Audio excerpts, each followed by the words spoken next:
A semana do presidente eleito, Jair Bolsonaro, começou com a visita do embaixador da Itália no Brasil, Antônio Bernardini. A pauta da reunião, evidentemente, incluiu a ampliação das relações comerciais, a cooperação entre os dois países, mas o tema central acabou sendo a possibilidade de extradição do terrorista italiano Cesare Battisti. Faço aqui um breve histórico. Battisti foi condenado à prisão perpétua por homicídios na Itália porque integrava, nos anos 70, um grupo terrorista. Só que ele fugiu da Itália e foi preso em 2007 no Rio de Janeiro. Aí, o então ministro da Justiça, Tarso Genro, do PT, concedeu a Battisti o status de refugiado político. Em 2009, o Supremo Tribunal Federal considerou ilegal o status de refugiado e autorizou a extradição, mas prevaleceu o entendimento de que o presidente da República tinha competência para negá-la. Quem era o presidente na época? Lula. Por isso, Batista vive livre e solto no Brasil. Morava na praia até então, não sei se continua. Vera Magalhães. Pois é, já teve muitas idas e vindas, né? Essa história, teve aquela ida dele até a fronteira com a Bolívia, depois disse que estava indo fazer compras e não fugir, quando teve a rediscussão do seu status aí pela presidência da República, que o Temer ameaçou rever a permissão para que ele ficasse no Brasil, concedida pelo Lula. A verdade é que ele deveria ter sido extraditado. Os tratados internacionais todos, dos quais o Brasil é signatário, todo o direito internacional mandava que ele fosse extraditado. Essa foi a decisão da maioria do Supremo Tribunal Federal, mas num daqueles puxadinhos clássicos brasileiros, o Lula avocou para si a última palavra e o Supremo acabou concordando, quando na verdade deveria fazer prevalecer a sua própria decisão, que foi a de revogar o refúgio e extraditá-lo, para que ele cumpra a sua pena na Itália, pelos crimes que cometeu lá. Ele é julgado e condenado pela lei italiana, portanto não é um problema do Brasil. É incrível que o Brasil prorrogue essa novela ad infinitum, dando um status de perseguido político a alguém que na verdade é um assassino, confesso, julgado e condenado. Então, eu acho que agora tudo leva a crer que com a vitória do Bolsonaro e no seu governo, ele vai resolver esse problema retirando aquela concessão para que o Battisti fique no Brasil que tinha sido dada pelo Lula. E aí prevalecerá a decisão do Supremo de cassar o refúgio e extraditá-lo. Isso é um bode, um elefante na sala das relações Brasil-Itália há muitos anos. Muitos anos essas relações são pautadas por esse contencioso, que na verdade é um caso isolado. É inacreditável que isso faça com que a diplomacia dos dois países fique perdendo tempo, fique discutindo isso ad eternum. É bom que se resolva e que o Brasil adote uma regra clara para essas questões de extradições, até porque a gente também, às vezes, precisa extraditar brasileiros que fogem, né? Já aconteceu com Cacciola, já aconteceu com o próprio Pisolato, já aconteceu com vários brasileiros que são alcançados pela lei brasileira e fogem e que a gente precisa trazer de volta. Então o Brasil tem de ter responsabilidade nessas questões. Perfeito. E está esse caso do Pisolato também. Joel. A Vera usou uma palavra boa, que é inacreditável que essa situação do Batista se prolongue até hoje, né? Que o governo brasileiro tenha tomado essa decisão.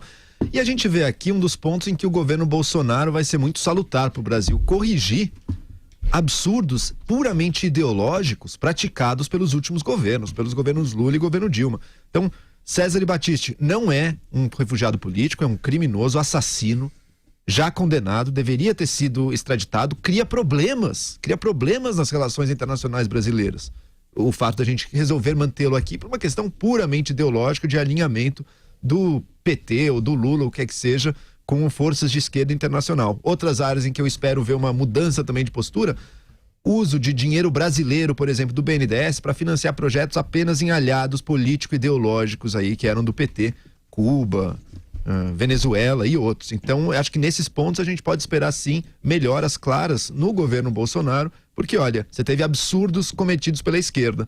Quando a direita chega no poder, talvez ela faça alguns absurdos dela, mas pelo menos os da esquerda, ela vai acabar. Carlos Andreasa, sigo com você. Pessoal, essa lambança, esse escândalo, essa palhaçada é culpa do Supremo Tribunal Federal.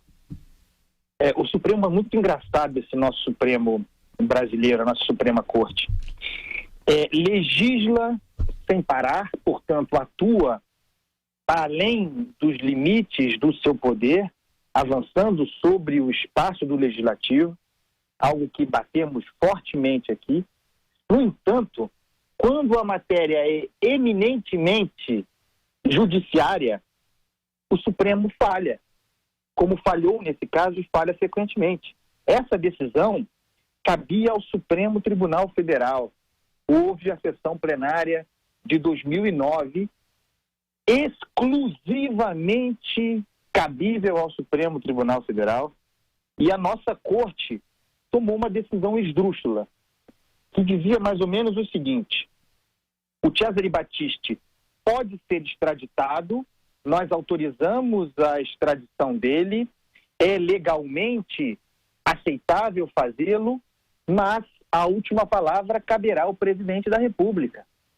Foi isso, vergonhosamente, que o Supremo decidiu em 2009. Em 2010, ao apagar das luzes do seu governo, Dilma Rousseff já eleita, Lula deu a canetada, aí sim, ideológica, negando a extradição do Cesare Battisti e garantindo a sua permanência no Brasil. A gente ficou assim, nesse lugar, até 2017, até o ano passado, portanto, quando o governo italiano fez um novo pedido. Esse novo pedido do governo italiano foi tão falado, tão propalado, que uma semana antes, a defesa do Cesare Battisti, que é profissional, sabe-se lá paga por quem, entrou com habeas corpus para impedir a extradição, um habeas corpus preventivo. Foi acatado pelo Luiz Fux, que concedeu uma liminar, que está vigorando agora. O habeas corpus nunca foi julgado pela primeira turma do Supremo Tribunal Federal. E é aqui exatamente onde estamos, com um fato adicional. Em 2018, portanto, neste ano, em maio, Raquel Dodge, Procuradora-Geral da República, informou que o governo brasileiro tem poder, sim, para rever a decisão. Ou seja, temos aí projetado um imbróglio, um choque projetado entre o Supremo Tribunal Federal e a decisão do Jair Bolsonaro. E é realmente complicado, tem um limbo jurídico aí sobre se o Bolsonaro poderia extraditar o Cesare Battisti antes do julgamento dessa liminar, desse habeas corpus ser tratado pela Suprema Corte. É mais um ponto de embate projetado no futuro entre o presidente da República e o Supremo Tribunal Federal. Se o Supremo Tribunal Federal derrubar essa liminar e voltar à decisão segundo a qual caberia ao presidente da República tomar essa decisão, talvez aí haja uma brecha para o Jair Bolsonaro avançar. Eu tenho muitas dúvidas, mas a culpa de o Brasil ser sócio desse escândalo, de manter um terrorista, um assassino, um criminoso livre em nosso país, é menos, por incrível que pareça, do Lula e do PT, de quem não se deveria esperar outra coisa, do que do Supremo Tribunal Federal, que diante de suas responsabilidades foi omisso.